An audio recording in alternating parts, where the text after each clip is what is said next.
आर्हत वाङ्मय के ठाणम आगम के तीसरे स्थान में कहा गया है। तिविहा पुरिसा पन्नत्ता तंजहा उत्तम पुरिसा मध्यम पुरिसा जहन्न पुरिसा। उत्तम पुरिसा तिविहा पन्नत्ता तंजहा धम्म पुरिसा भोग पुरिसा कम्म पुरिसा। धम्म पुरिसा अरहंता भोग पुरिसा चक्रवट्टी कम्म पुरिसा वासुदेवा। शास्त्र में बताया है कि पुरुष 3 प्रकार के होते हैं। उत्तम पुरुष, मध्यम पुरुष और जघन्य पुरुष।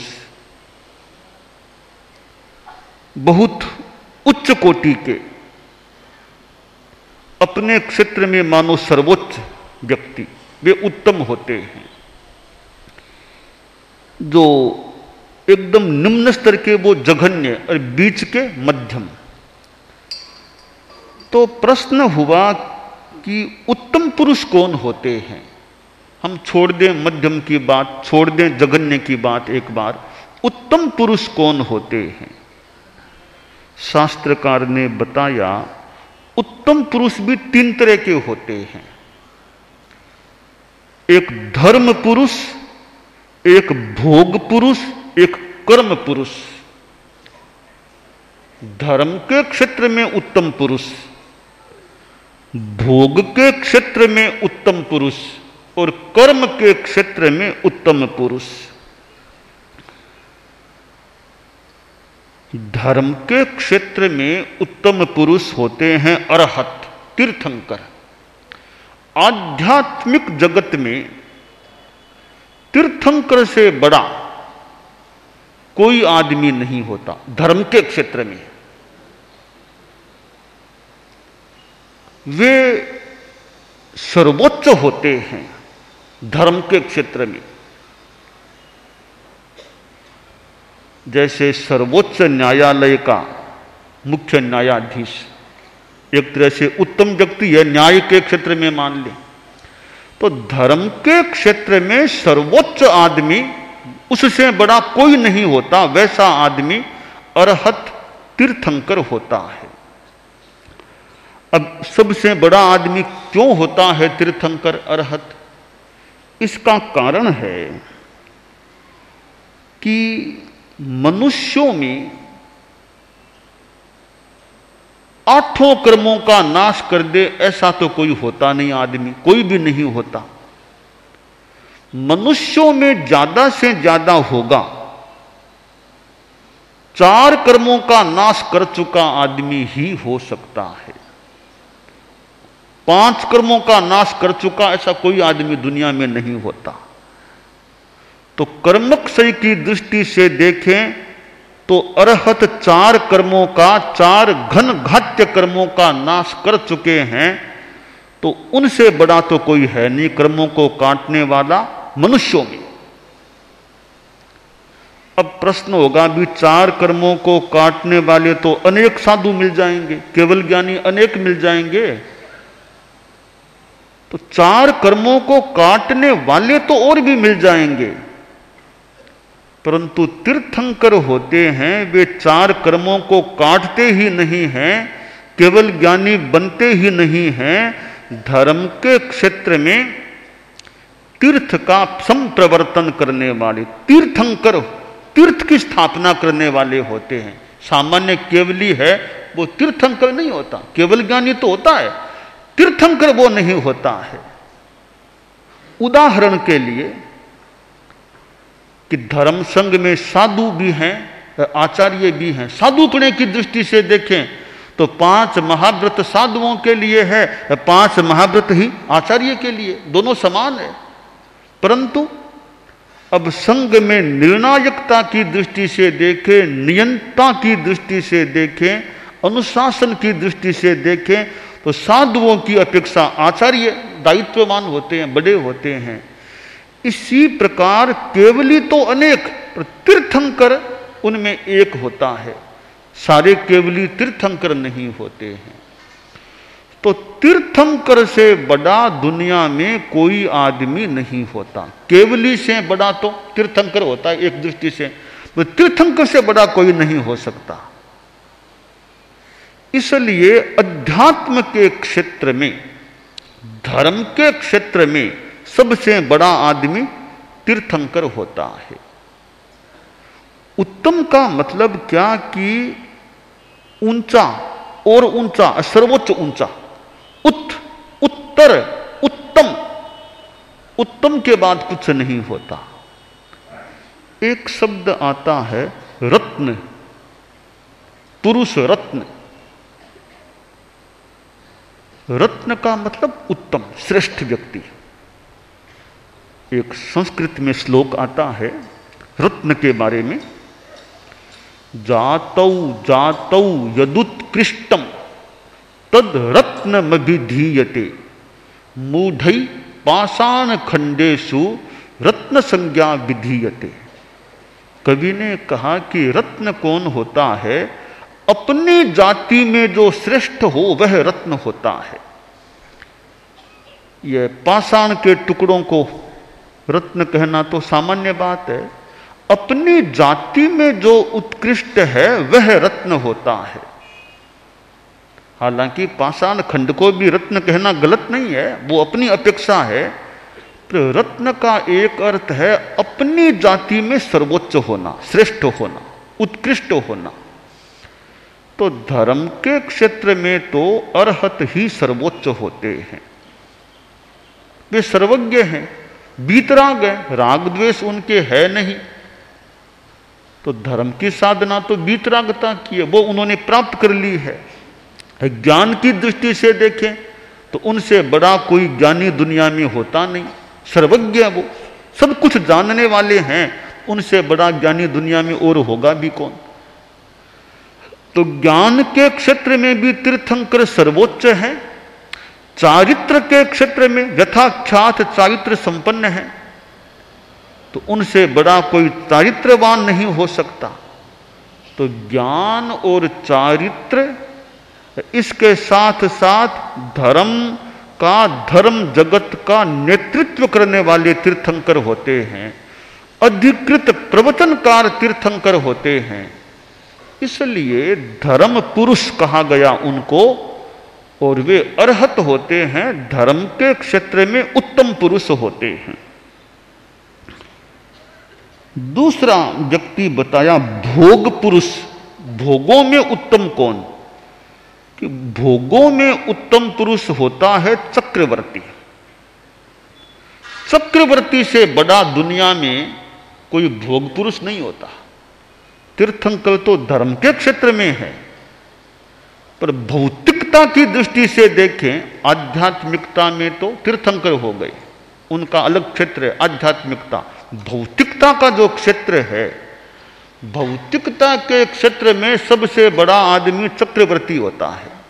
वह उत्तम पुरुष, भोग पुरुष, उत्तम भोग पुरुष होता है। चक्रवर्ती कितना सत्ताधारी, सत्ता संपन्न, 6 खंडों का अधिपति। जैसे तीर्थंकरों में तो भगवान ऋषभ हुए थे, हमारे 24 तीर्थंकर आते हैं। भगवान महावीर अंतिम तीर्थंकर इस अवसरपिणी के, इस भरत क्षेत्र के। तीर्थंकर भरत क्षेत्र में एक अवसरपिणी काल में, एक उत्सर्पिणी काल में, एक में यानी एक अवसरपिणी काल में 24 ही होंगे, एक उत्सर्पिणी काल में 24 ही होंगे। भरत क्षेत्र, एर भरत क्षेत्र में ज्यादा नहीं होते, कम भी नहीं होते, 24 ही होते हैं।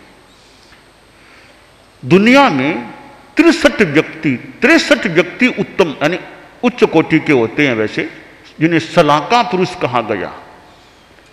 24 तीर्थंकर, 12 चक्रवर्ती, 9 वासुदेव, 9 बलदेव, 9 प्रतिवासुदेव। 24 तीर्थंकर, 12 चक्रवर्ती, 36, और 9 बलदेव, 9 वासुदेव, 9 प्रतिवासुदेव, 27, 36 जोड़ 27, 63 ये सलाका पुरुष कहलाते हैं। दुनिया के विशिष्ट व्यक्ति विशिष्ट पुरुष ये 63 होते हैं दुनिया के, जो अध्यात्म जगत को भी संभालने वाले हो गए और भौतिकता के जगत को भी संभालने वाले हो गए। तो मानो कि इस दुनिया के संचालक कह दें, ये 63 व्यक्ति होते हैं। तो इन 63 व्यक्तियों में ये 24 तीर्थंकर वे धर्म के क्षेत्र के व्यक्ति होते हैं। इनका भौतिकता से इतना लेना देना नहीं, वो धर्म के क्षेत्र के अधिकृत व्यक्ति होते हैं तीर्थंकर। संसार के भौतिकता के अधिकृत चक्रवर्ती होते हैं। उनसे बड़ा कोई नहीं दुनिया में भौतिकता के क्षेत्र में, ऐसा लगता है। तो भोग पुरुष, उत्तम भोग पुरुष चक्रवर्ती होते हैं। अब तीसरी कोटि का एक और व्यक्ति है कर्म पुरुष। उत्तम पुरुष में एक है कर्म पुरुष। कर्म पुरुष होता है वासुदेव। वासुदेव भी बड़ा आदमी होता है दुनिया का। वासुदेव को कर्म पुरुष कहा गया है। यह नियम है, वासुदेव मरकर के नरक में ही जाता है और कोई गति नहीं वासुदेव की, वह मरकर के नरक में ही जाएगा। यूं तो सत्ताधारी आदमी है, सत्ताधारी होने पर साथ में पाप कर्म का बंध भी करने वाला है, मरकर के नरक में ही जाने वाला है। इसलिए सत्ताधारी होने पर भी पाप करने वाला है, पाप कर्म का बंध करने वाला है, वह कर्म पुरुष है। उत्तम कोटि का कर्म पुरुष है। इधर सत्ता हाथ में, इधर पाप भी हाथ में। सत्ता और पाप दोनों उसके हाथ में आते हैं। मर करके परिणामतः वो नरक में चला जाता है। चक्रवर्ती है, वो भी है तो भौतिकता का व्यक्ति, पर चक्रवर्ती अपने पद से मुक्त हो जाता है, फिर वह तीर्थंकर भी बन सकता है। इसलिए जो चक्रवर्ती बना है उसके लिए नरक में जाना नियमा नहीं, जरूरी नहीं। वासुदेव के लिए नरक में जाना जरूरी होता है। उदाहरण के लिए भरत चक्रवर्ती, भगवान ऋषभ के पुत्र भरत चक्रवर्ती हुए थे। त्रिपृष्ठ भगवान महावीर का जीव भी एक जन्म में वासुदेव बना था। त्रिपृष्ठ नाम का वासुदेव बना था। त्रिपृष्ठ वासुदेव भगवान महावीर का जीव बना, मरकर के 7वीं नरक में गया। क्योंकि वासुदेव बने हैं, इतना भाड़ा तो चुकाना पड़ेगा नरक में जाने का। तो वासुदेव बंधना कोई आसान थोड़ा, ये साथ में पूरा चुकाना पड़ेगा, टैक्स चुकाना पड़ेगा वासुदेव बनने का। टैक्स यूं चुकाना पड़ेगा कि नरक में जाना पड़ेगा मरने के बाद। यह जो उक्ति है राजेश्वरी नरकेश्वरी, ये इस अपेक्षा से सही बैठती है कि वासुदेव जैसा कोई सम्राट बनेगा, उस रूप में जो राजेश्वर बनेगा उसको नरकेश्वर बनना पड़ेगा, नरक में जाना ही पड़ेगा। इसलिए वासुदेव की ठीक अगली गति नरक में ही होती है। तीर्थंकर तो मृत्यु के बाद मोक्ष में जाने वाले होते हैं। चक्रवर्ती भी अपने पद पर ही मरते हैं, वो भी नरक में जाने वाले होते हैं। तो चक्रवर्ती पद पर न भी रहे, जैसे भगवान शांतिनाथ थे, 16वें तीर्थंकर भगवान शांतिनाथ, वे भी चक्रवर्ती बने थे, पर बाद में वे तीर्थंकर बन गए, दीक्षा ले ली तो मोक्ष में चले गए। कुंथुनाथ 17वें तीर्थंकर, अरनाथ 18वें तीर्थंकर, ये तीनों तीर्थंकर पहले चक्रवर्ती बने, उसी जन्म में फिर तीर्थंकर बन गए। तो जो तीर्थंकर बन गए वे तो मोक्ष में ही जाएंगे।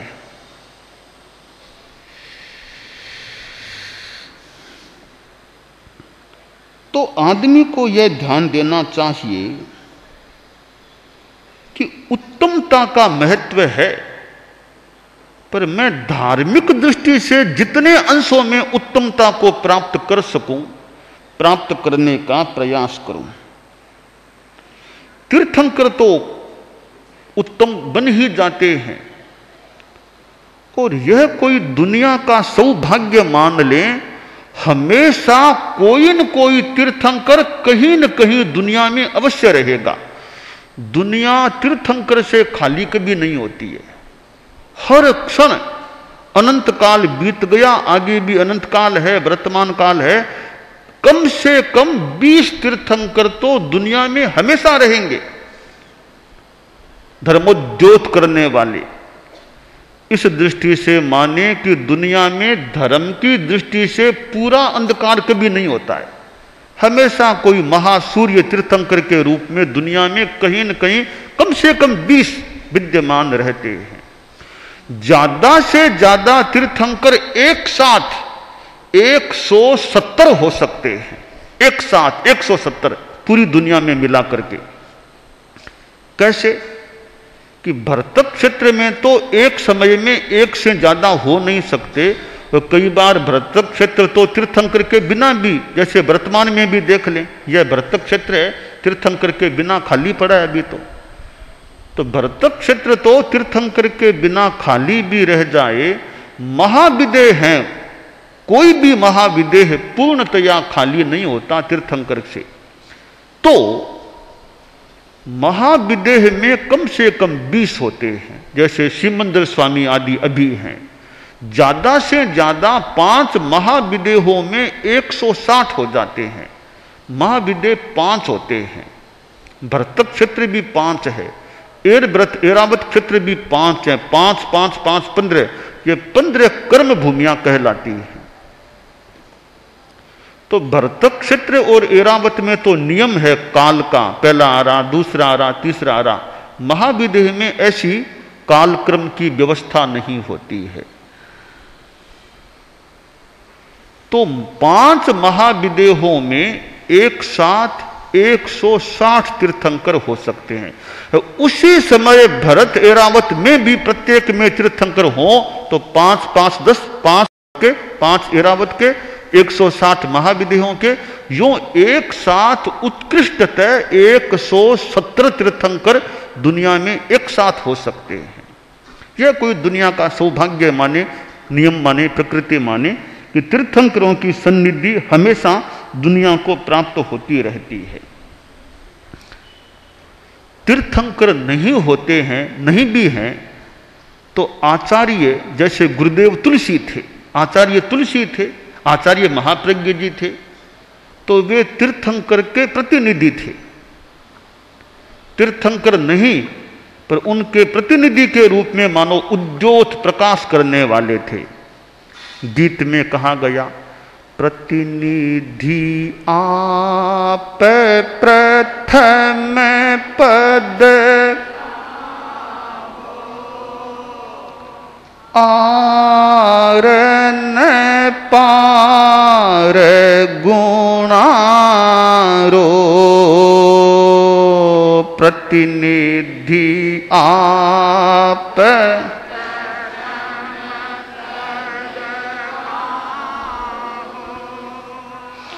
आरन पार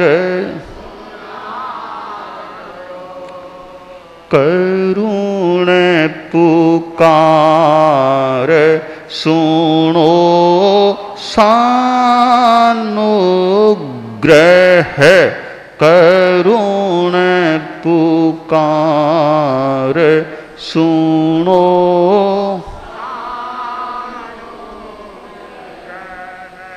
तुलसी पार उतारो, धर्माचार्य मुझता मैं लीनो शरण तुम्हारो, धर्माचार्य